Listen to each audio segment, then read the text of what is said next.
That baby cried from midnight until morning. You should pick up your grandchild so it can sleep. The old man next door shouted just as I stepped out of the taxi. I froze.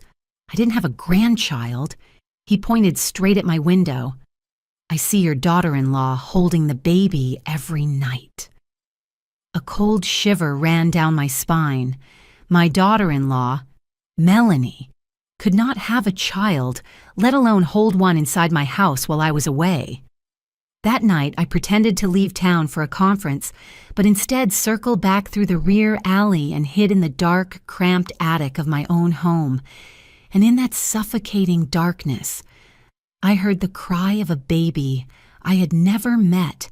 If you're still listening, tell me where you're watching from. Every comment you leave is another mark in this journey. And if this story has touched you, don't forget to hit like, so it can reach even further. My name is Marjorie Blake, 67 years old, living in a quiet suburban town in Indiana. My 2-story wooden house sits under the shade of old maple trees, a place so familiar that just by hearing the rustling leaves, I can tell whether rain is coming or sunshine will last all day. After my husband Richard died suddenly from a heart attack, this big house sometimes felt painfully silent. Luckily, my son Calvin brought his wife Melanie to live here with me. I thought it would be a new beginning, a warm little family of 3, even though I still missed Richard's deep voice until it ached. The short 3-day trip to Nashville was a small gift I gave myself after months of feeling worn out. I came home lighter, hopeful, carrying Tennessee cookies for the 2 of them. But just minutes after stepping onto the cracked concrete in front of the house, every bit of peace shattered like a glass falling off a marble counter. I pulled my suitcase across the yard, my hands trembling. Mr. Harris, the old neighbor, wasn't the type to gossip. He was gruff but kind, and he hated noisy kids more than anything. But what he told me, each word felt like a freezing stone in my bloodstream. I unlocked the door. The latch clicked like always, but everything inside felt wrong. No TV on. No Calvin calling, "Mom, are you home?" No smell of Melanie's weekend baking. Only one thing, an unnatural stillness. Melanie appeared from the living room holding a home decor magazine. The moment she saw me, she jolted, dropping the book. "Oh, you're home already? I thought you weren't coming back until tomorrow." Her voice trembled. I smiled politely, keeping my tone steady. "The flight changed. Where's Calvin? At work?" She nodded quickly, her eyes darting repeatedly toward the hallway leading to the kitchen. A hallway that had never been worth glancing at before. I dragged my suitcase inside, but my heartbeat was already pounding. I remembered Mr. Harris shaking his head, insisting that he saw my daughter-in-law holding a baby. Melanie never liked holding babies, not even friends' kids. So why? I decided to approach it gently. "Melanie," I said softly, "the neighbors said, there's a baby in the house." Her face drained of color. Instantly, she froze for a fraction of a second, then scrambled to build an excuse. "Oh, Mom remembers my best friend, right? Jessica. She got abandoned by her husband.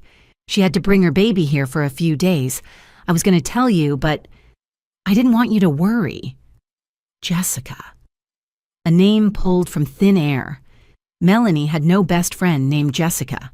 And when I asked, "What's the baby's name?" she stalled. 1 second, barely even that. But at my age, 1 second is enough to reveal everything. "Oh, the baby, her name is..." She swallowed hard. "Emily." "Emily?" The name popped out like a pin bursting a balloon. "Fake." I smiled. "Oh, that's cute." But inside, the pieces of suspicion began forming a warped, frightening picture. That night, after a simple dinner, I said I needed to rest early because of the flight. I went to my room, turned off the light, but didn't sleep. I lay still and listened. 11 p.m., silence, midnight, still silence.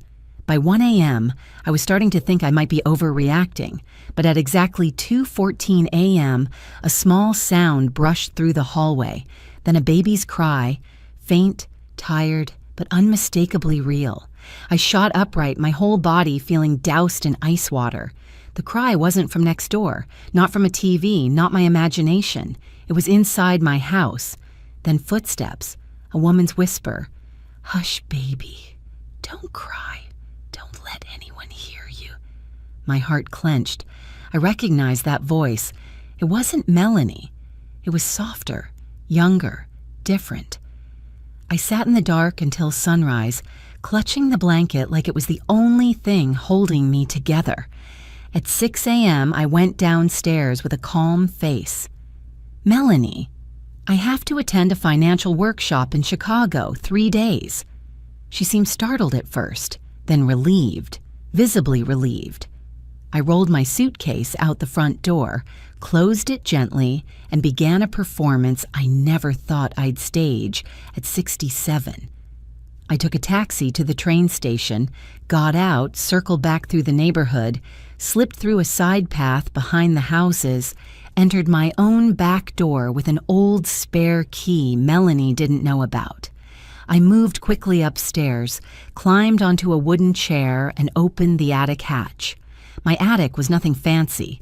Old wood smell, dust everywhere, cobwebs in the corners. But from here, through a thin strip in the floorboards, I could see into the living room and kitchen. I crawled forward, pressing myself into the shadows. My heartbeat thudded like it did when I was young. But I knew. Only this way could I learn what was being hidden under my feet. I lowered the attic door quietly. The heat and stale air hit me instantly. But if I shifted slightly to the left, I could peer through the small crack that had existed for years. A crack even Richard never knew about. This would be my window into the truth below. I sat, opened the small backpack I'd prepared. 2 bottles of water, granola bars, a large power bank, my asthma inhaler, and a fully charged phone. I never imagined I, a 67-year-old widow, would be hiding in my own attic like a makeshift detective. But when something feels wrong, you don't ignore it. Lying flat, elbows braced, I looked through the crack. There was Melanie lounging on the couch, legs propped up, sipping a cold soda, watching a cooking show. Not a hint of stress, not a hint of caring for a distressed friend. I forced my breathing steady, but my heart pounded against the floorboards. She looked me straight in the eyes and lied, I thought. Then it happened. A baby cried. Not a soft coo, a tired, strained cry from a baby only a few months old. Melanie jumped up immediately, not panicked, practiced. She entered the guest room and came out holding a baby boy wrapped in a pale blue blanket. Her movements were smooth, familiar. Nothing like the awkward woman who once struggled to hold a neighbor's kitten. Something icy crawled up my spine. Melanie didn't like children. She never wanted them. Yet here she was, soothing this baby like a mother. I started recording. Every sound, every movement. She fed him, changed him, held him close, whispered things I couldn't quite hear, but then I caught it. "Mommy's here, okay? Mommy's here." Mommy, not Auntie, not Melanie. Mommy. My chest tightened so hard I nearly gasped. When did she have a baby? How long had she hidden it? And whose child was it? I pushed the questions aside. I needed more proof. A little later, she placed the baby down and picked up her phone. Her voice dropped low. "Yeah, it's fine. No, she doesn't know anything. The old woman is clueless. She said she's going to Chicago." Old woman. Not mom, not mother-in-law, just old woman. Then, "Don't call this number anymore. Use the other one. Yes, tonight. Bring the money. Money? A chill spread through me. She walked around the house whispering, too soft for me to hear the words, but not soft enough to hide the tone. A tone of someone making secret plans, someone hiding a double life, someone who didn't care who she hurt as long as she got what she wanted. She hid the baby. She hid a man. She hid an entire second life. Right under my roof. The house Richard built from years of sweat. My back ached from the hard wooden boards, but I didn't move. I watched. I recorded. I listened. I wasn't just a mother-in-law anymore. I had become an unwilling witness to something darker than I ever imagined. I tightened my grip on my phone, held my breath, and leaned closer to the crack. I needed more. I needed the whole truth. Before Calvin walked straight into this nightmare, I forced myself to find a deeper breath in the stifling heat, my eyes burning from dust and tears I was holding back. Below me, Melanie was still on the phone, her voice growing smaller as if she was afraid someone might hear. Words like, "Tonight, don't come early, hold him gently, don't let anyone see," sent another cold wave down my spine. I knew I had stepped onto a road with no way back, and the most frightening part was this. I had only seen the surface of the truth. Underneath it, there could be a storm I wasn't ready to name. I stayed silent in the attic until the clock downstairs struck 2 in the afternoon. The air grew thicker by the minute, hot as if the whole roof were breathing down my back. Every time I shifted, the wood beneath me creaked sharply, forcing me to stop breathing so I wouldn't be discovered. But the more I endured, the more certain I became. Something was unfolding down there that my son, Calvin, knew nothing about. Around 2:30, I heard the closet door open. Melanie came out of the master bedroom, and her appearance made me lean even closer to the floorboard gap. She was dressed unusually fancy, a black fitted dress, sharp-pointed heels, her hair curled softly and sprayed until glossy. She even wore the gold earrings Calvin had given her for their second anniversary, the pair she once dismissed as too gaudy, not my style. I watched her reapply lipstick, glance at herself in the mirror, then grab her handbag. Every movement was polished, hurried, the movements of someone going on a date, not a daughter-in-law caring for a friend's baby. As she walked out the front door, I heard music blast from her car, something far more upbeat than anything she'd ever listened to in front of me. The engine faded, and the atmosphere downstairs fell back into stillness. I stayed still a few more minutes to make sure she was far away, but before I could even exhale, something happened that turned my entire body rigid. A door opened, from the outside. The front door opened with a key. Not forced open, not picked.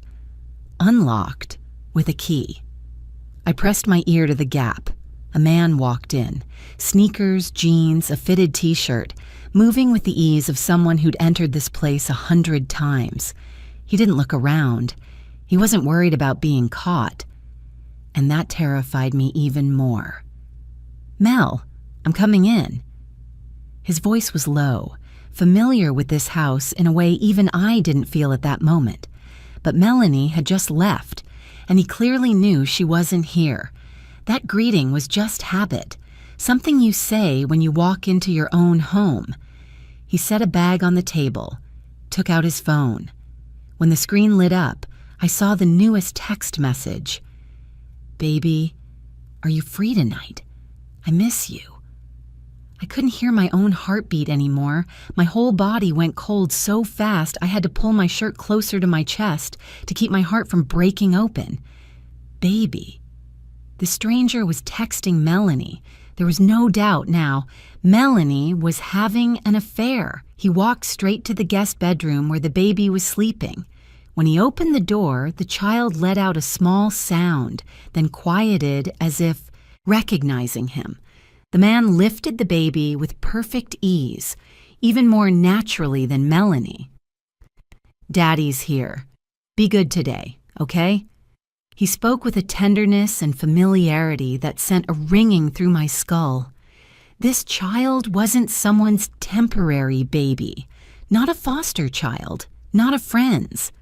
There was only one possibility left, one I refused to say even in my own mind. The man cuddled the baby boy, brushing his nose lightly across the child's forehead. The baby quieted instantly, tiny hands grasping the man's collar like it was the safest place in the world. I even heard him laugh softly, the laugh of a real father. My hands shook so violently I almost dropped my phone, but I forced them steady and switched to video mode. I recorded every movement, every word, every embrace, illuminated only by the weak light filtering up from downstairs. Suddenly, his phone rang. He shifted the baby to his left arm, answered quietly, "Yeah, she left." No one's home. Yeah, see you tonight." I held my breath. Melanie. No one's home, meaning he regularly came here when I wasn't around. He set the baby down, pulled a bottle from his bag, poured formula into a glass container, shaking it while continuing his hushed call. I couldn't hear everything, but enough words slipped into the air. Divorce. Get half. She'll definitely get money. She just has to say she can't live with her mother-in-law. I already found the apartment. I felt like someone had shoved me off the attic and dropped me onto solid ground. Melanie wasn't just cheating. She was planning to divorce Calvin for money. And worse, they were using this very house as a hiding place for Melanie's real family. I covered my mouth to keep from sobbing. Every layer of truth peeled back revealed something more rotten, more cold-blooded. I looked again. The man lifted the baby and kissed his forehead. "Daddy's got you both. Mommy just has to deal with that dumb husband a few more weeks." Dumb? Husband? They meant my son. My heart didn't hurt anymore. It felt hollow, frozen. I kept filming, even though my hands were numb. I needed evidence. I needed to protect Calvin. I needed to protect this house, the place where Richard had left the last pieces of his life. The man stayed about an hour, cleaning up, changing diapers, making another bottle.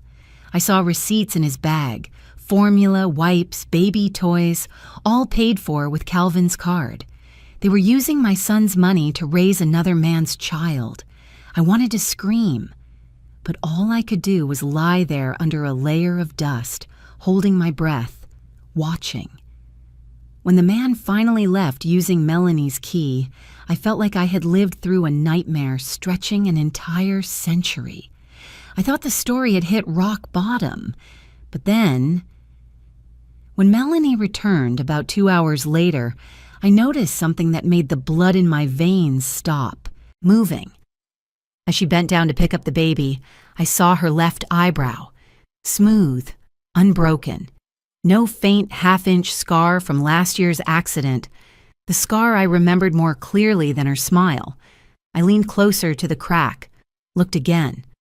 No, that wasn't Melanie. It was a woman who looked exactly like Melanie, but younger, sharper, colder. No scar. And in that moment, a realization struck like lightning. Melanie hadn't been home at all. The woman downstairs was her twin sister.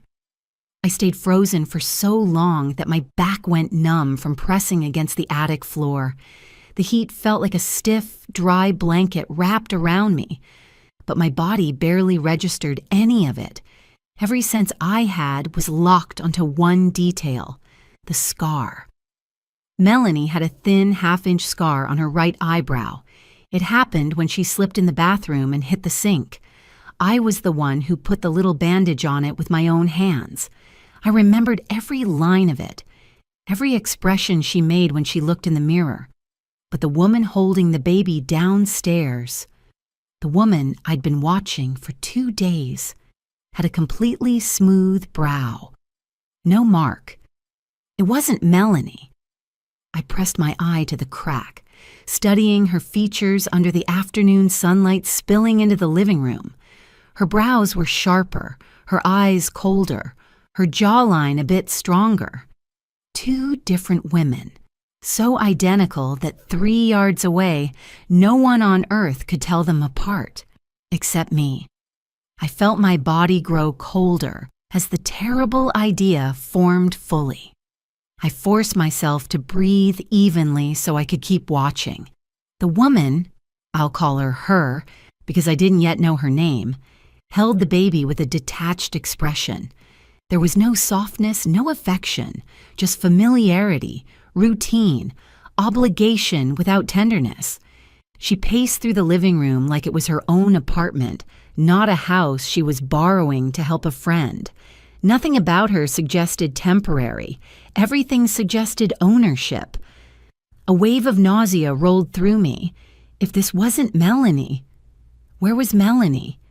I watched closely, memorizing everything. The confident walk, the way she opened cabinets, how she poured water, how she turned on the stove. None of it matched Melanie's real habits. The slow, sometimes childish way she moved. This woman was sharper, calculated, dangerous. Her phone buzzed. She laid the baby in the bassinet and answered. This time she stood close enough for me to see her face clearly. I zoomed in through the crack. Her face appeared, clear, undeniable. Not Melanie. Sharper lips, colder eyes, a slight smirk, totally unlike Melanie's. I saved the image, time-stamped it, saved another zoomed version. I needed proof. At my age, memory can fail, but photos never do. She spoke into the phone. Yeah, tonight she left. Don't worry. Her voice was smooth, firm, nothing like the sugary tone Melanie used with Calvin. In every sentence, I heard it. She was used to lying, used to hiding, used to impersonating someone else. A bitter thought rose. Melanie had her twin stand in for her, while she herself ran off with her lover. I inhaled slowly, as if pulling myself back from the edge opening beneath me. If that was true, everything fit. The neighbor seeing Melanie each night with a baby, Melanie disappearing for hours, the man coming and going freely, Calvin noticing nothing because the face in front of him was his wife's face. This entire house had become a stage, and I was the only audience member not in the script.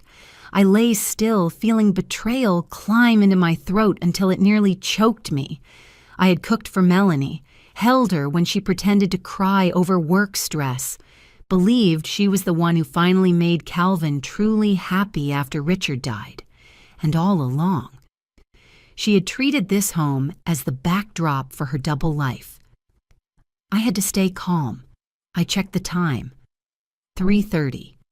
Below me, the woman opened the fridge and began preparing lunch as if it were her home. The baby shifted in the bassinet, and for the first time since hearing him cry, I saw his eyes open briefly.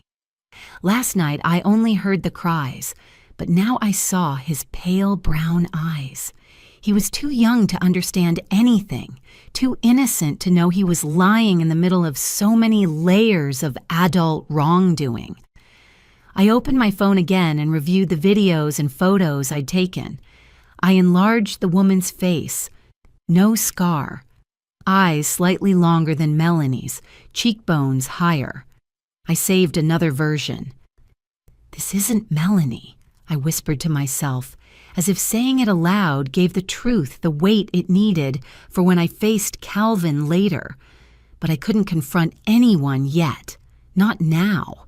If I accused her too soon, the real Melanie would have time to erase every trace, and the woman downstairs would have reason to disappear, taking the baby and any evidence with her. I had no idea how far they were willing to go, and I couldn't risk Calvin's safety over a premature confrontation. I needed more. I needed to understand their plan. I needed to know how long they had been doing this. I needed to find out where Melanie really was and what she was doing. I let out a long breath, even though the air here felt like it was slicing my lungs into pieces. The attic was hot, suffocating, but I knew I couldn't leave. I had to stay, had to keep watching. Right then, my phone vibrated with a tiny beep, a text notification. I jolted, quickly flipping the phone face down to hide the light. I opened it again, peeking at the screen. Calvin. "Mom, I'm coming home early tonight. There's something I want to cook for you." I froze. My heartbeat pounded so loudly I thought Melanie downstairs would hear it. Calvin coming home early. That meant he would walk straight into this woman. He would walk into this performance without knowing he was the victim. And if they felt exposed, I had no idea how those two would react. I had to think fast. I had to protect my son without revealing I was watching. But right now, through the crack in the floor, I saw the woman shaking a bottle of milk, soothing the baby while wearing a cold smile. A smile that didn't belong to the Melanie I once knew. I gripped my phone, feeling as if I were holding Calvin's life in my hands. That message was a reminder. I didn't have much time left. If you're still listening and wondering, like I am, how someone could be cruel enough to build an entire performance like this, then tell me where you're watching from in the comments. One small line from you will let me know I'm not alone in this story. I stared at the phone screen again, at Calvin's message glowing like a blade cutting through the chaos in my mind. "Mom, I'm coming home early tonight. There's something I want to cook for you and Melanie." I felt my heartbeat slam against my ribs. Downstairs, the woman wearing my daughter-in-law's face was calmly mixing formula, and the baby in the bassinet breathed softly. None of them knew that message had just crashed into me like an alarm bell. If Calvin came home now, he would see everything, but not in the way I needed. Not enough proof, not enough clarity, just enough for the real Melanie or her twin to erase every trace. Worse, Calvin would be so shocked he wouldn't be able to think straight. I whispered to myself in the dark, "Not yet, not yet." I set the phone on the wooden floor, my palm still trembling. Pressing my ear to the crack, I heard the woman downstairs humming a lullaby, English mixed with a faint southeast accent, something Melanie had never had. I had to reply to Calvin. I had to turn the situation around, and I had to do it without raising suspicion. I took a deep breath, steadying myself, and typed, "You're coming home early. That's wonderful, but I'm preparing a big surprise for Melanie. To keep it perfect, I want you to book a nearby hotel for one night. Come home tomorrow, trust me." I stared at the text for a long time. It felt harsh. It felt deceitful, but I had no other choice. Calvin trusted me more than anyone in the world, and that trust made my hands shake worse than anything else. I hit send. Less than 30 seconds later, the screen lit up. "Okay, Mom, I trust you. Whatever you say, I'll do. Call me if you need anything." My eyes stung. A mother never wants to use her child's trust to set a trap. But this time, that trust was the shield protecting him from the betrayal creeping through this house. I switched the phone to silent mode, placed it face down, and looked again through the crack. At the artificial life unfolding below, unaware they were being watched. The strange man, the baby's father, had returned to the living room. He set a large paper bag on the table. Diapers, wipes, formula, brand new toys with tags still on. I recognized the supermarket logo Calvin always used for household shopping. Calvin's money, Calvin's card, Calvin's house, and the woman with his wife's face, but not his wife. I clenched my fists until my nails cut into my skin. The man bent down to change the baby's diaper with the ease of a seasoned father. He wasn't rushed, fumbling, or nervous. He gently talked to the child. "Easy there. Mommy's coming back soon." Mommy? Did he mean the woman downstairs? Or the real Melanie? I didn't know, but that word slid into my mind like another puzzle piece clicking into place. I turned on the camera, recording every move, every word. The baby kicked its legs, giggling softly when lifted. The man held him with genuine affection, kissing his head. I hit record on the audio too. In my mind, the story began connecting. The real Melanie had run off with her lover, likely this man. The woman in the house, probably her twin, was here to fool the neighbors. They wanted Calvin to believe Melanie was home, gentle, busy, still living as his loving wife. And when Calvin returned, they would strike, divorce, split assets, take the house, maybe even more. By nearly 11 p.m., warm yellow lights glowed downstairs. The man, I'd heard the fake Melanie call him Evan, sat on the sofa scrolling his phone while she rocked the baby. I overheard them whisper, "Melanie sent you the money already, right?" "Yes. She said she'll send more after the trip." "Are you sure? We're taking a big risk." "Don't worry. Once she divorces, she'll get half the house. She promised she'll take care of us. Evan, just hold on a little longer." My blood froze like it had been plunged into ice.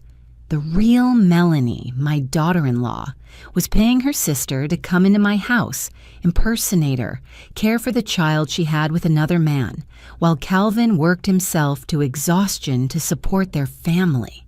The woman lowered her voice. "She's coming back tomorrow. You have to clean everything. Not a single trace left." "What about the mother-in-law?" Evan asked. "She's naive. She won't suspect anything. Let her believe Melanie's babysitting her friend's kid. Once everything's done, she can't do anything." I bit my lip to stop the sob. Naive. Can't do anything? I had treated Melanie like my own daughter, and she talked about me like that? I recorded their entire conversation. Every second was a rope tightening around their scheme. Near midnight, Calvin texted again, "Mom, I booked the room. I'll wait for your signal tomorrow." I placed my hand over my heart and inhaled. Calvin was ready, and I was ready for the final reveal. I opened a draft message and typed, "Come home the moment I send the letter H." I didn't send it. I left it open, ready at the edge of my screen. Just one swipe, one tap, and the truth would explode inside this house. I looked down. Evan and the woman were cleaning up the baby's things, preparing for the real. Melanie's return. A woman I knew would arrive with a face full of victory. Tomorrow, everything would be exposed, but not in their way, in mine. I lay down, angled the camera, and propped my phone on a pair of old shoes. Dust drifted around me as the night breeze slipped through broken roof tiles. I closed my eyes for a few minutes, but I didn't sleep. My body ached. My throat was dry, but my mind was razor sharp. Tomorrow, my son will learn who his wife really is, but not in the cruel way they planned. I would choose the moment. I would pull the final curtain. I would keep Calvin standing. Below, footsteps echoed lightly. The fake Melanie checked the doors. Evan lifted the baby and turned off some lights. In that moment, I knew I was no longer the weak mother-in-law sleeping in the living room like they thought. I was the one they never saw coming, the one watching everything from above, the one holding the key to the pit they dug. And tomorrow, the real Melanie would walk into the very house she planned to steal, and she would find me standing there with the truth in my hands. I barely slept for a few minutes in the thick darkness of the attic. The air pressed against my face like a coarse cloth, but I wouldn't allow myself to drift off. Every small sound from downstairs made my body jerk. I couldn't miss a single moment, not when today was the day the real Melanie returned. Around 4 in the afternoon, a taxi engine rumbled in the driveway, slow, dragging, and familiar enough that I recognized the crunch of wheels on gravel, the sound Calvin jokingly called the afternoon greeting whenever he came home late. But this time, the person stepping out wasn't my son, a tall figure with tied-back hair, sun-browned skin, and a gait far too confident to be a visitor. I crawled closer to the crack, controlling my breath. The real Melanie was home. She wore a sea-blue maxi dress with a slit, her wrists glinting with gold bracelets, a brand-new designer bag on her shoulder, the kind Calvin could never afford. She glanced around the yard like she was checking the safety level before entering. Her eyes behind the sunglasses scanned every corner, careful, calculating, cold. The front door opened from inside. The woman impersonating her rushed out, face tight with worry. The two sisters stood face to face like mirror images, except for one thing. The real Melanie's eyes were sharp as a blade, while the other woman's eyes were timid. Melanie removed her sunglasses and immediately shoved a thick envelope into her sister's hand. Her voice was low but cutting.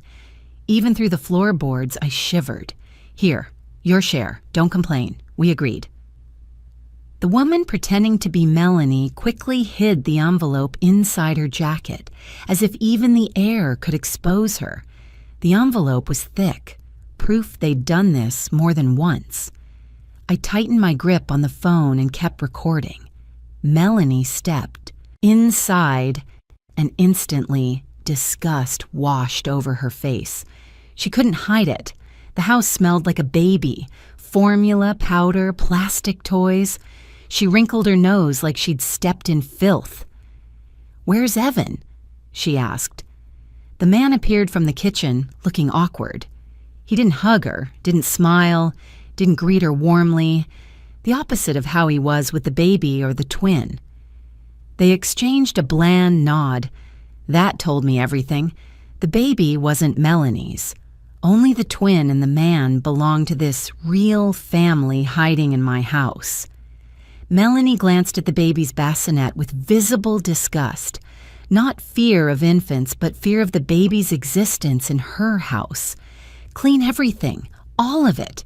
Now," she ordered. "Calvin could come back any time." I heard Evan sigh, and the twin nearly stumbled holding the baby as it whimpered. Melanie didn't even turn her head. She faced her sister and practically growled, "And remember, leave no evidence, no diapers, no formula, no toys, not a hair, not a bottle." The three of them burst into frantic cleaning. I filmed every second. Evan stuffing dirty diapers into black trash bags, the twin folding blankets, packing toys into cardboard boxes, the real Melanie standing in the center like a cruel supervisor. There was no affection in her eyes, no gratitude toward her sister, no remorse, only ambition. Melanie snapped mid-cleaning. "Calvin is too easy to fool. All I have to do is act tired, cook a few meals, and he buys every word." I leaned closer, my heart twisting. I had to remind myself not to cry, not to tremble, not to make a sound. Evan let out a cold laugh. "He's a complete idiot. Works all day so we can live here." "Not just that," Melanie added, her voice dripping with cruelty. "When I divorce him, I'll get half the house, and he still thinks I'm a devoted wife." The twins sighed, exhausted. "Melanie, if you leave Calvin, who are you planning to be with? Evan?" Melanie glanced at Evan and smirked, like she already had a bigger plan. "I'll take care of my future. You two just stick to your part." My fingers turned white around the phone. I had cared for her like a daughter. I trusted her.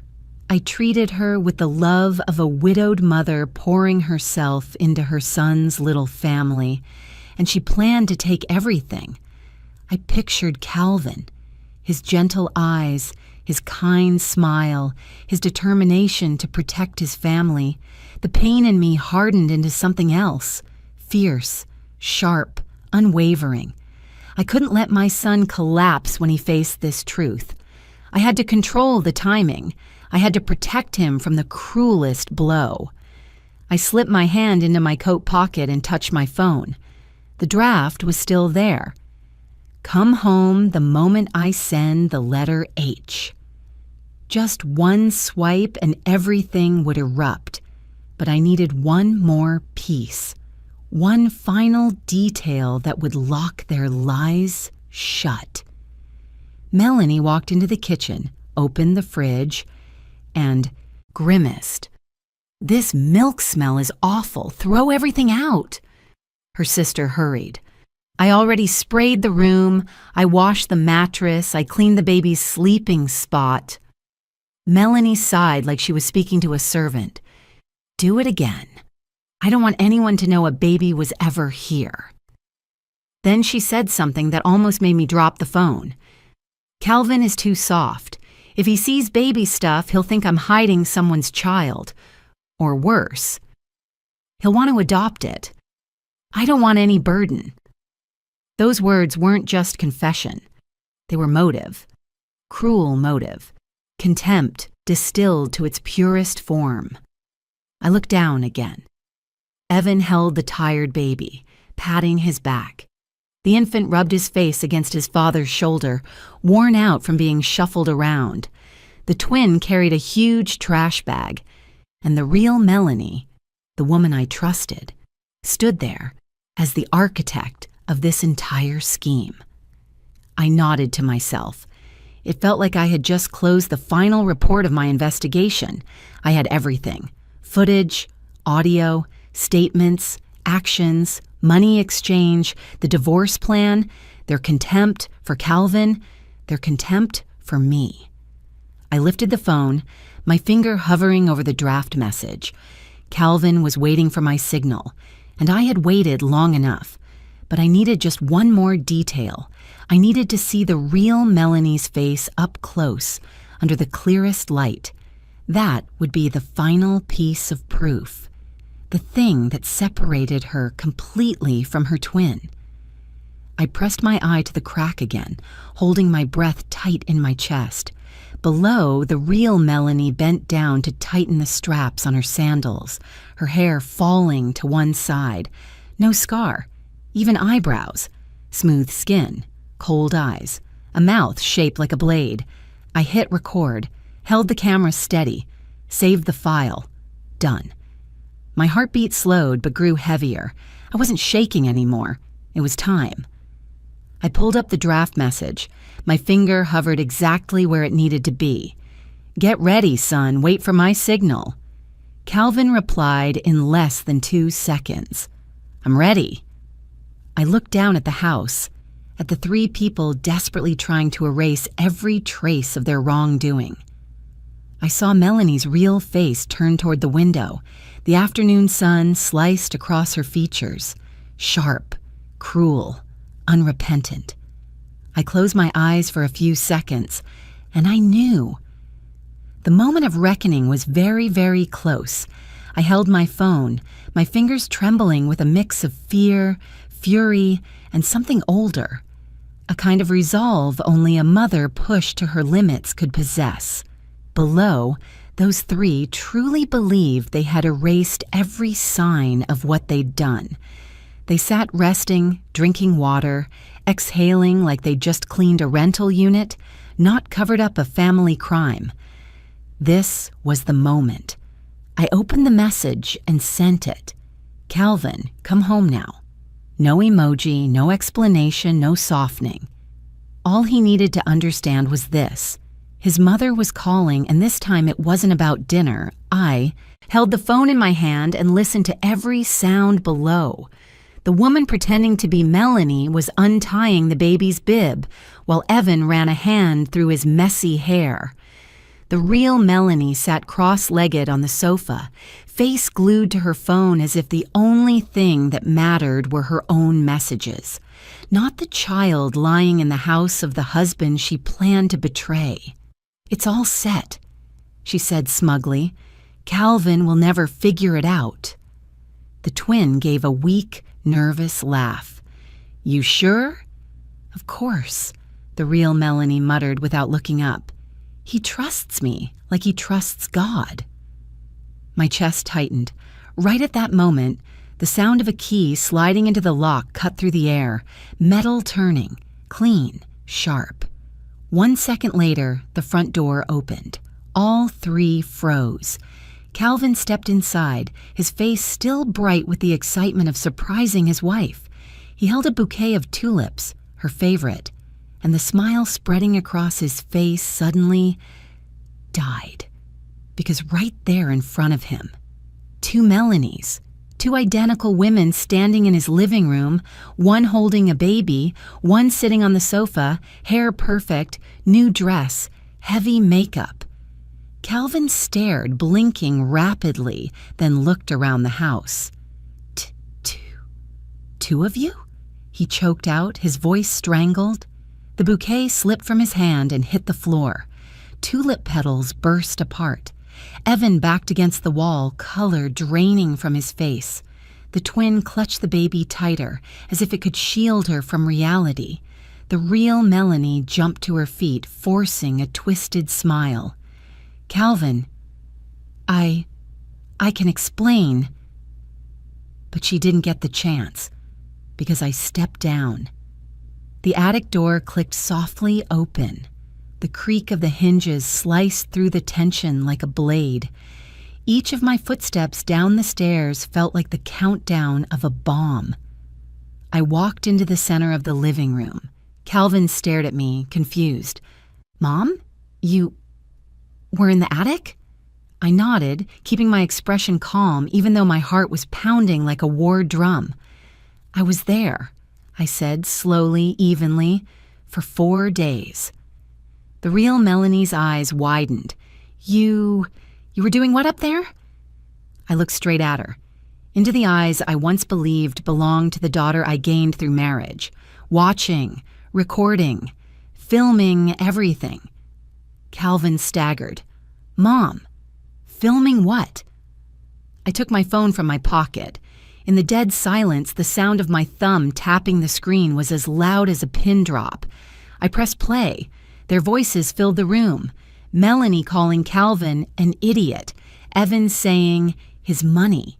The twin accepting the envelope. Their entire plan to divorce and steal the house.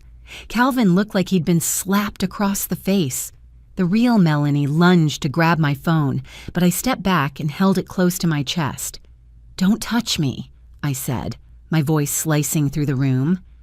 Evan spoke up quickly. "It was just a misunderstanding." I turned to him. What kind of misunderstanding requires 2 identical women and a hidden baby in my son's home? He shut his mouth. I turned back to Calvin, my voice softening but still steady. "Son, I heard everything. I saw everything. I have enough evidence to hand straight to the police or a lawyer, whatever you choose." Calvin stood frozen, eyes red. "Why?" he whispered, barely audible. "Melanie, why?" The real Melanie flinched. She glared at me with hatred, not regret, as if I had ruined her life, not her own betrayal. She pointed at her twin. "She helped me, that's all." I stepped closer to the 2 identical faces. Then I pointed at the twin's eyebrow. "My daughter-in-law Melanie has a scar here. When she was 14, a coat rack fell on her. A small scar, but permanent." I shifted my gaze to the real Melanie. "But you," I said slowly, "don't." Calvin's eyes darted between them. He looked closer and closer. His voice cracked. "You don't have a scar." He turned to the twin, shaking.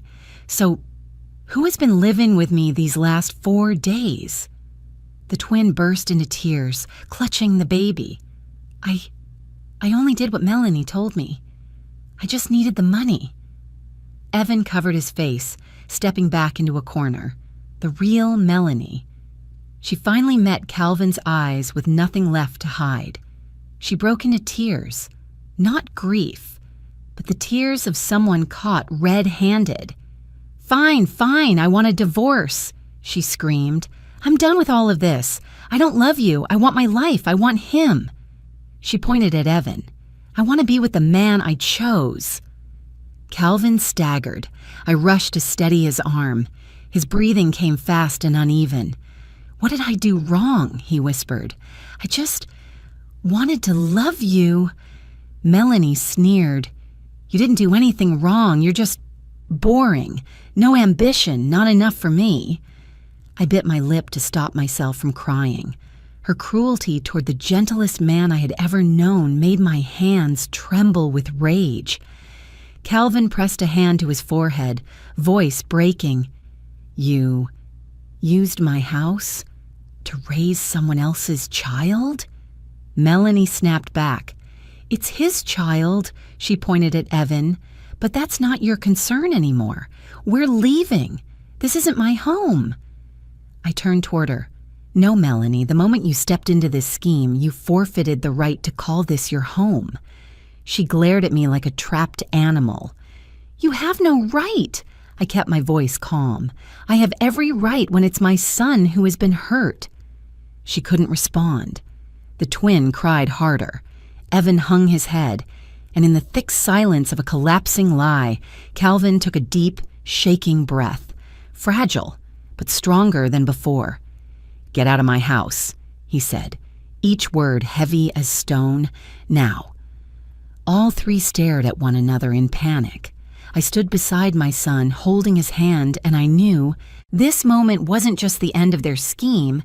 It was the moment Calvin was finally free.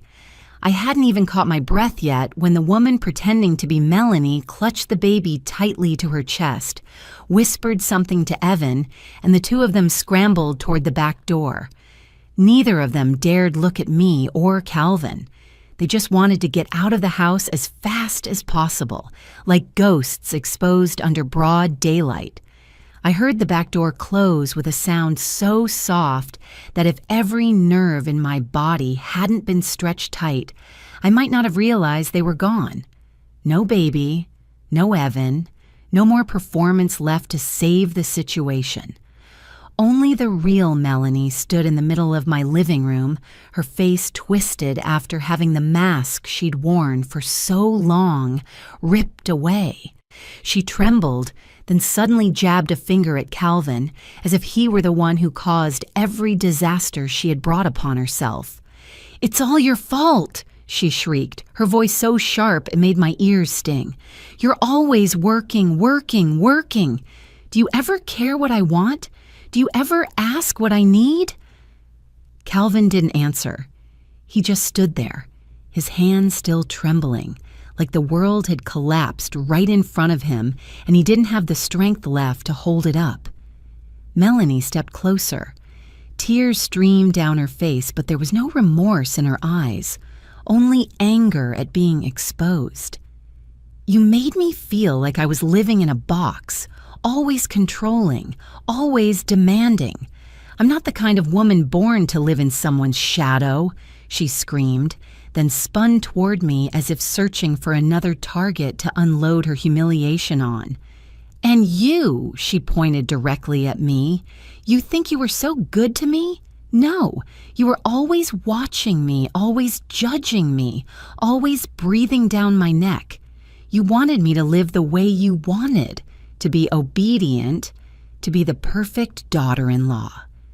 I stood still, gently placing a hand over my chest to keep myself calm. At my feet, the tulip petals Calvin had brought home lay scattered across the floor. Flowers meant for sweetness and family, now crushed beneath chaos. Calvin stayed silent. No rebuttal, no defense, no blame. His silence hurt more than any shout could. I saw his shoulders tremble, his forehead dip as if he were trying to swallow something even more bitter than betrayal, the shame of loving the wrong person for far too long. Melanie grabbed the small suitcase she had hidden behind the sofa. She opened it and threw in the rest of her belongings without bothering to fold them. Each item hit the suitcase like fragments of a marriage shattering to pieces. Shoes, makeup, scarves, the sweater Calvin bought her last Christmas. "You're weak, Calvin. You never understood what I wanted. And you—" She shot me a glance as sharp as a knife. My hands trembled, but not from anger, from heartbreak for Calvin. He didn't deserve any of those words, especially from the woman he had given his whole heart to. I saw him touch the wall as if to steady himself. His head dropped, his shoulders collapsed. No tears, no cries, just the silent collapse of someone watching his greatest faith come undone. Melanie kept going, as if blaming us would somehow save the last scraps of her dignity. "I have the right to be happy. I have the right to find a man who truly loves me. I have the right to live my own life," she shouted, her voice hoarse. Not from grief for Calvin, but from the humiliation of being unmasked. She dragged the suitcase to the door, then turned back one last time. This house, this marriage, it was all a prison. No one answered her. She opened the door. The afternoon sunlight cast her shadow long across the floor. She walked out with stiff shoulders, not the proud posture of a winner, but the rigid stance of someone defeated, clinging to the remnants of her pride. The door slammed shut. In the wide room, only Calvin and I remained, wrapped in a silence heavy as stone. Calvin collapsed to the floor, like a child who just lost the thing he trusted most, like a man who didn't know how to face this kind of fall, like someone trying to breathe but unable to. I walked over and sat beside him. Tulip petals lay scattered around us, crushed and torn like Calvin's own feelings. I placed a hand on his shoulder. He lifted his face to me, eyes red and full of pain. "Mom, I was stupid, wasn't I?" His voice cracked. I shook my head and pulled him into my arms like I used to when he came home bullied in grade school. "It wasn't your fault," I whispered. "It wasn't because you weren't enough. It's because she was never honest from the beginning." Calvin leaned against me. His breath came hot and uneven, like someone who had just run through a long war. I stroked his hair, my heart aching and relieved at the same time, aching for what he had endured, relieved that the truth was finally out, that no more lies were clouding his heart. "Mom," he murmured weakly, "I don't know what to do." "You don't have to do anything," I said. "Just breathe. Let it pass. Tomorrow you'll be stronger, and then you'll know what to do." He nodded faintly, resting against me like he did as a little boy falling asleep on my shoulder after a fever. I looked around the living room, once warm, once full of evening laughter, once a place where he and Melanie shared small joys. Now it was only an empty space, echoing with the betrayal just uncovered. I placed a hand on his back, feeling each unsteady breath. One painful chapter had closed, but I knew the next chapter wouldn't be any easier. Divorce wasn't just a signature, it was a battle, a confrontation between hurt and restraint, between truth and deception. And I had a feeling the things the real Melanie left behind would bring even more storms. I squeezed Calvin's shoulder. "You're not alone. I'm here. We'll get through this." He nodded, eyes closed, letting his tears fall onto my hand. Outside, the evening wind rustled softly, sweeping away the dust of a chaotic day. But I knew the real storm had only just begun. In the first days after Melanie left, My house became so quiet that sometimes I opened the windows wide just to hear the cars outside, to reassure myself I hadn't slipped into another world. Calvin barely spoke. I heard his footsteps going from his bedroom to the kitchen and back again. Slow, heavy, like someone missing a piece of himself. At night, I heard the creak of his bed as he tossed and turned. Sometimes I stood outside his door, hand on the doorknob, wanting to go in, but I stopped myself. Some wounds can only be healed from the inside. All I could do was the one thing I knew I could do well: keep the house warm with my presence. I cleaned the living room, packed Melanie's leftover things into a small box, and set it in the garage. I washed all the bedding, opened the curtains so the morning sun could spill in. I cooked Calvin's favorite meals: chicken soup, roasted beef, mashed potatoes. Some days he couldn't eat. He would just stare at his plate like it was an empty space. Some nights I heard him quietly crying in his sleep. Other nights he jolted awake, gasping like he'd run through a nightmare. I went in, placed a hand on his shoulder, and let him rest his head on me like when he was a boy. One morning, after nearly 2 weeks, he sat at the kitchen table, looking exhausted but, finally, not hollow. He pushed a glass back and forth between his fingers. "Mom, this marriage, it was never real," he said in a raw voice. I sat beside him. He looked at me as if searching for confirmation in my eyes. "From beginning to end," he continued, "I was the only one who meant anything, the only one trying. She was never on the same wavelength." It wasn't the voice of someone clinging to the past. It was the voice of someone finally understanding why his heart had been cracked so deep.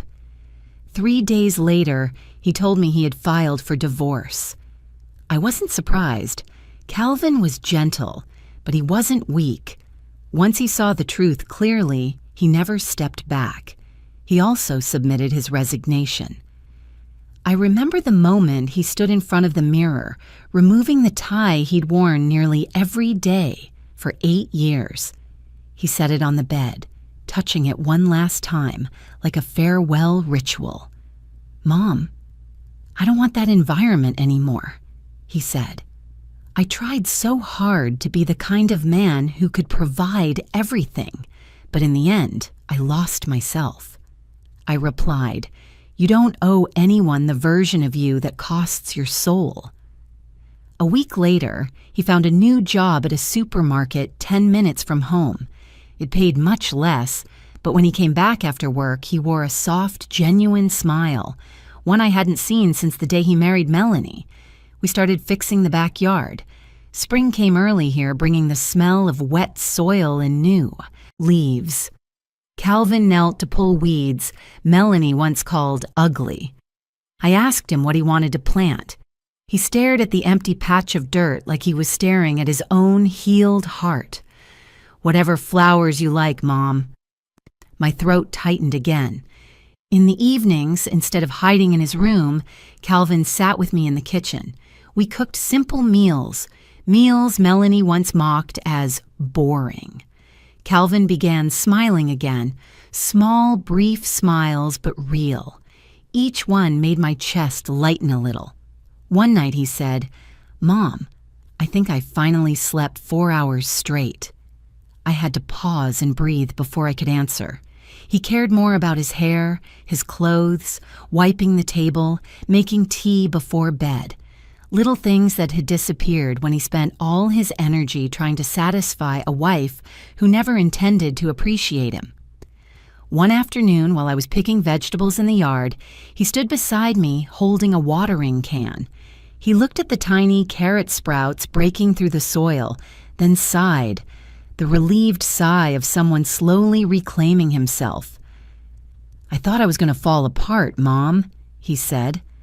I looked at him, my hands smelling of earth. "You didn't fall apart," I replied. "You're just standing up a little slower." He lowered his head and smiled faintly. But even with those glimmers of light, the emptiness hadn't completely left. Sometimes he stood by the window for a long time, staring at the front yard as if checking whether life was moving forward. Sometimes he stopped mid-step, holding a plate and forgetting what he meant to do with it.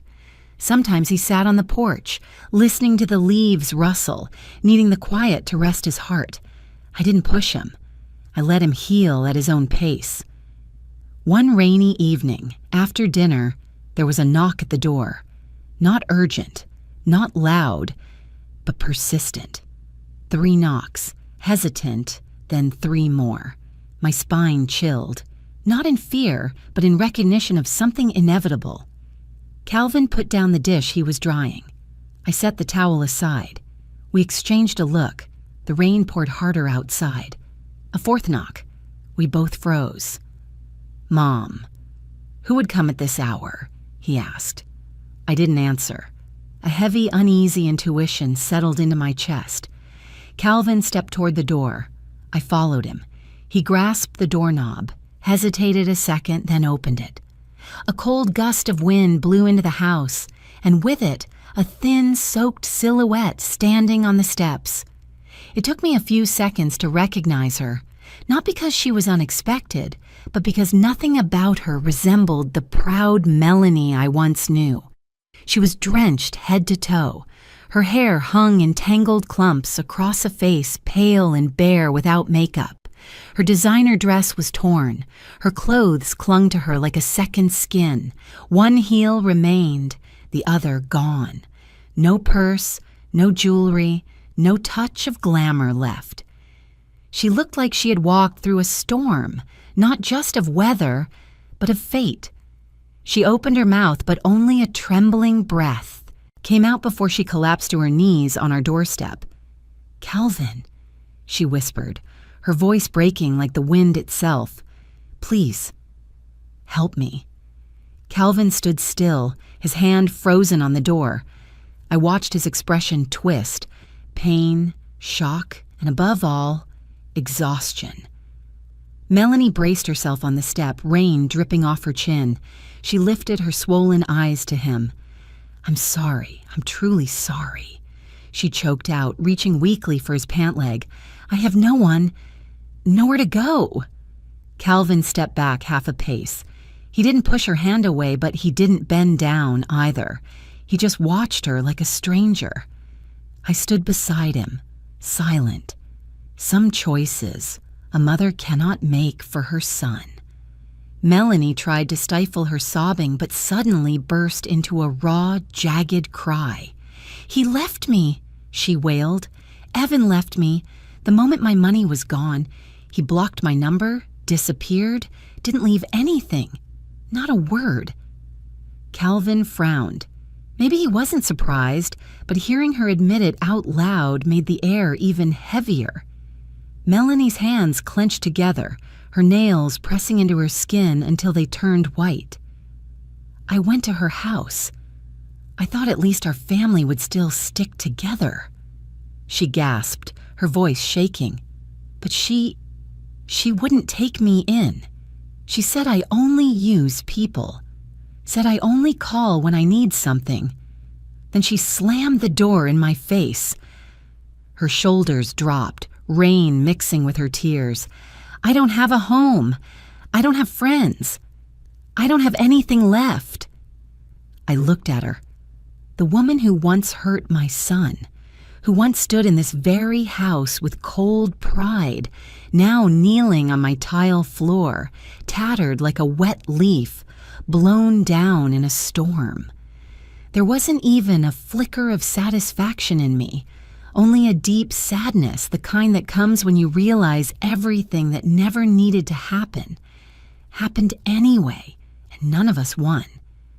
Calvin finally spoke, his voice low and worn, like he had walked a long, hard road.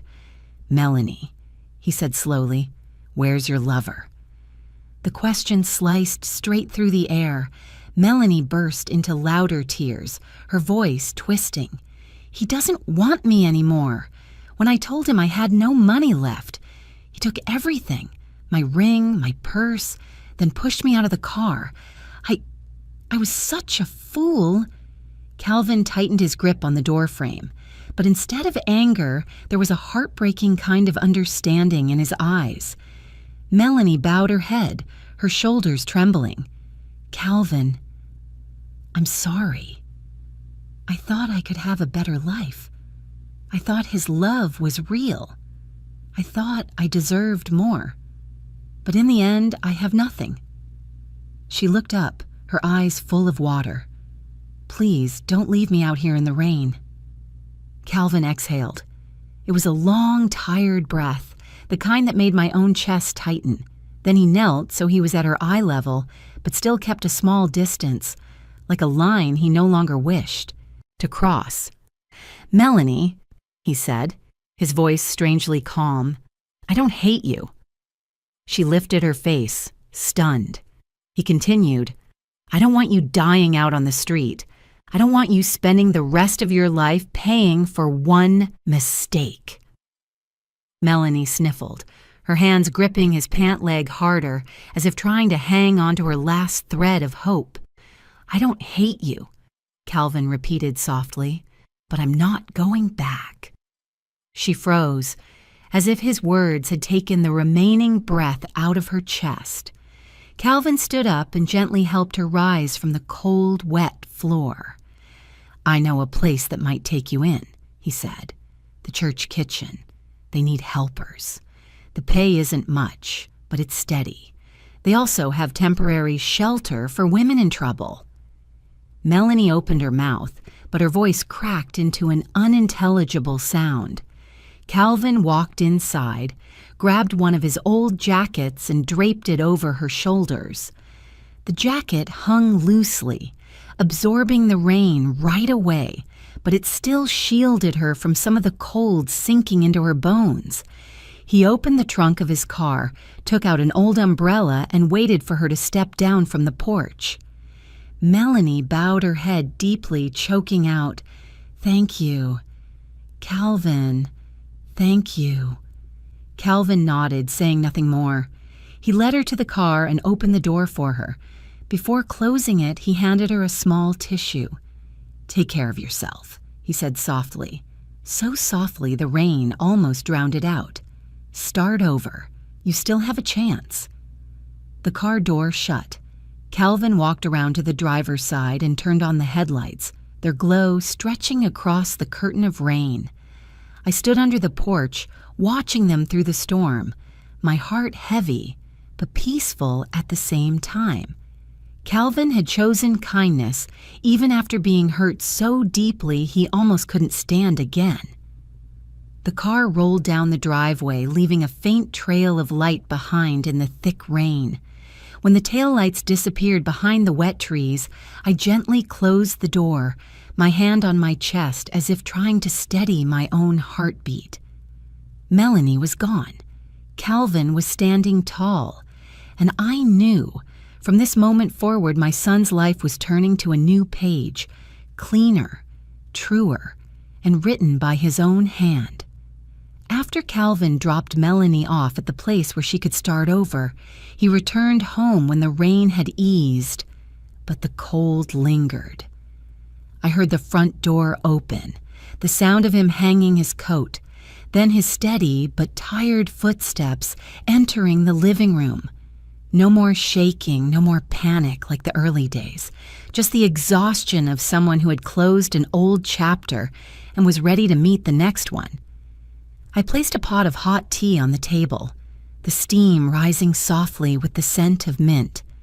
Calvin sat on the worn but comfortable armchair, rubbing his forehead like he was trying to push out the last remnants of everything that had happened. "You're still awake?" he asked, his voice low and gentle. "I was waiting for you," I answered, because it was true. I couldn't sleep knowing my son was driving through the rain with the fragments of his past in the passenger seat. He stared at the cup of tea for a long moment, as if sorting through his thoughts. Then he released a quiet sigh so light it nearly dissolved into the air. "It's over," he said. I nodded, No questions. No digging into the details. It was enough to know that my son had survived the lowest valley of his life and now was climbing back up. We sat in silence, sharing the warmth of the tea. It wasn't the heavy silence from months before. It was a healing silence, like fresh air slipping into a house after a long winter.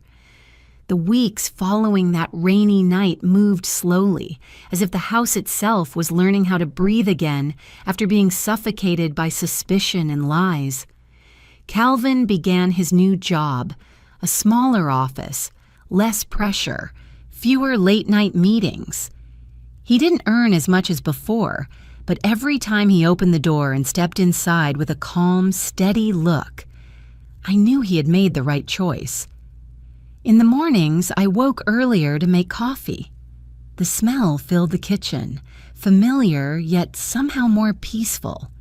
Calvin would stop by the stove, his hair still messy and his shirt half-buttoned, to pour a little coffee into a travel mug. "I'll be home early," he'd say. And he kept that promise. There were no more long nights of waiting, no more late messages saying he had to stay at the office, no more cold dinners I had to pack away because my son was too exhausted to come home. I realized pain might break us down, but it can also push us onto the path we were always meant to take. Calvin changed little by little. He went out to the garden every afternoon wearing gloves, crouching to tend to the leftover winter plants. I joined him, picking dried leaves and trimming the bougainvillea, listening to the clean snip of pruning shears like a new heartbeat for the house. One day he stopped working, sat down on the damp grass, and tilted his face up to the sky. "You know, Mom," he said, for the first time in years, "I feel like I can breathe." I looked at him. Not the broken man who collapsed on my living room floor months ago, but someone rebuilding himself from the inside out. That gentle rhythm settled into our days like a small bird landing on a branch. Not strong yet, but steady. One afternoon, as I folded laundry in the living room, Calvin walked over and stood in front of me. "Mom," he said, his voice deepening, "you saved my life." I froze. The fabric slipped from my fingers without me noticing. Calvin never expressed feelings easily, but at that moment his eyes were so sincere, it made my throat tighten. "If it weren't for you," he paused, swallowing whatever was stuck in his chest. "If you hadn't seen what was wrong, if you hadn't been patient, I might still be living in lies. I might still be throwing myself into work just to support a life that wasn't mine." I placed my hand on his chest. "Son," I said softly, "I didn't save your life. I only pulled you out of the flood. You're the one who chose to walk back to solid ground." He lowered his head, smiling, a smile not of someone escaping pain, but of someone growing from it. The house changed little by little, not from renovations or new furniture, but from the energy inside it. Before, every corner felt like it held a sigh. Now the smallest sounds were precious. Birds beating their wings outside, Calvin opening a book in the living room, the spoon tapping the side of my cup. Some mornings, sunlight streamed through the east wall and onto the kitchen as we prepared breakfast. I looked at that light and realized it was the first brushstroke of a new chapter. This house had once smelled of betrayal. Now it smelled like toast and freshly brewed coffee. Every corner held the warmth of people who cherished peace. I realized sometimes the light doesn't come from changing a house. It comes from changing the hearts of those who live in it. One day, Calvin cleared out Melanie's old room. He gathered all the leftover items, scarves, a stray perfume bottle, shoes forgotten behind the dresser, and placed them into a box. He carried the box to the car, but when he stepped back inside, I saw him pause at the doorway, staring at the floor for a long moment. "Do you have regrets?" I asked. Calvin shook his head. "No, Mom. A marriage built on lies was never real to begin with." He looked up, his eyes clear. "Falling apart isn't failure. It's just a reminder that I chose the wrong person to trust with my love." A gentle relief opened inside my chest, the kind any mother longs to see in her child. One quiet evening, Calvin and I sat on the back porch. The string lights glowed warm and soft. The jasmine in the corner of the garden carried its scent with the wind. Calvin leaned back, holding a cup of tea, looking so calm that I could picture him many years from now, steady, mature, strong.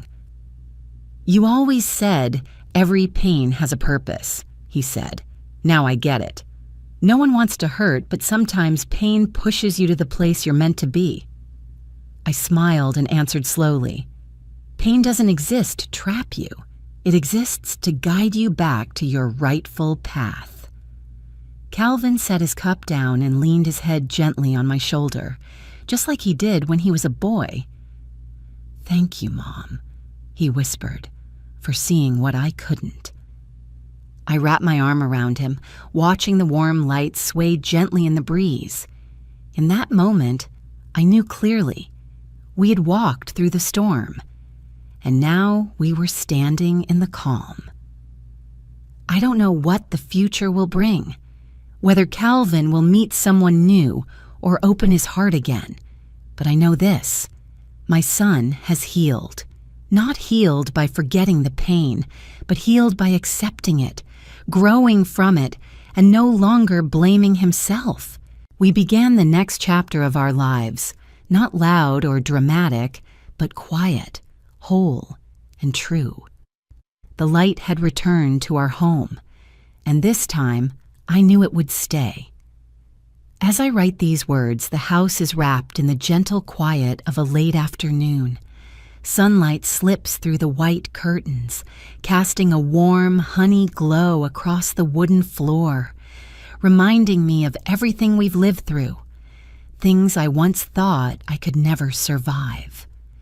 I share this story not to condemn anyone and not to reopen wounds that have finally closed. I write because I've learned something. Sometimes the darkest shadows in our lives come not from storms or strangers, but from the people we once held close, trusted deeply, and imagined would stay forever. But I also learned this: light works the same way. It comes from the people we love most and from the strength we carry even when we think it's gone. The day Calvin walked through his pain and stood up again, I realized something simple and profound. Loss isn't always the end. Sometimes it's the stone that had to roll off the path so we could finally see the road that truly belongs to us. I think of mothers everywhere, those who suffer quietly, observe quietly, ache quietly for their children. I think of people whose kindness becomes the very gap others take advantage of. And I think of those watching my story right now, maybe carrying their own hidden battles. If you're going through something similar or even worse, I want you to know your pain doesn't define your worth. It only says you loved deeply, trusted honestly. Sometimes the cracks in your heart are where the light enters. I'm not a strong woman. I'm just a mother. A woman who's lived long enough to know that love doesn't always protect us from hurt, but it can lead us out of it. Calvin and I made it through that storm, not as victims, but as two people learning to stand after being knocked down. So if my story stirs something in you, if you've lived through your own dark chapters, I would truly like to hear it. Not to judge, but to remind you you're not alone. Where are you watching this from? Your city, your state, or your country? Tell me in the comments. I value every word you share. Knowing someone out there is listening to my story is a comfort more precious than you might imagine. If this story touched you in any way, lightly or deeply, I invite you to like the video, subscribe to the channel, and join me for the next ones.